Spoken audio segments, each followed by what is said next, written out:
સત્તા આવ્યા પહેલા જો આવી હુંસાતુસીમાં આ લોકો હોમાઈ જતા હોય તો પછી ક્યાં પ્રશ્ન આવે? અને ગુજરાતની જનતા જે છે એ કેવી છે સાહેબ, એ સમજી જાય છે કે આ હરેગવાના લાકડા છે, એટલે કે બટકણા છે. તો કોઈ પેલા શરૂઆતમાં જ્યાં સુધી અકબંધ અને પેક હતું ત્યાં સુધી આખું ગુજરાત, ખાસ કરીને સૌરાષ્ટ્ર, એવું માનતા હતા કે એક આપણને મજબૂત વિકલ્પ મળી રહ્યો છે. હવે આ બધી જે ઘટનાક્રમ જે છે એ બધું એમ સૂચવે છે કે આમાંય ડખો છે. એકતા નથી, સંગઠન નથી, એકબીજા પ્રત્યે આદર ભાવ નથી, લંબી રસ્કા ઘોડા નહીં. આ તો અત્યારથી તૂટી ફૂટવા માંડ્યું છે અને પાટીદાર પાર્ટી બનતી જાય છે.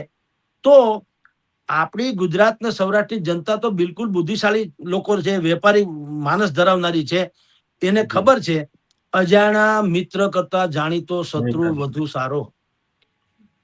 આમ અત્યારની પરિસ્થિતિ પ્રમાણે તમને કહું, આમ આદમી પાર્ટીએ જે કાંઈ બધું મેળવ્યું હતું જનસંપર્કથી માંડીને સહાનુભૂતિ વગેરે, એ પોતાની ને પોતાના કરતૂતોને કારણે એ બધું ગુમાવી રહ્યું છે.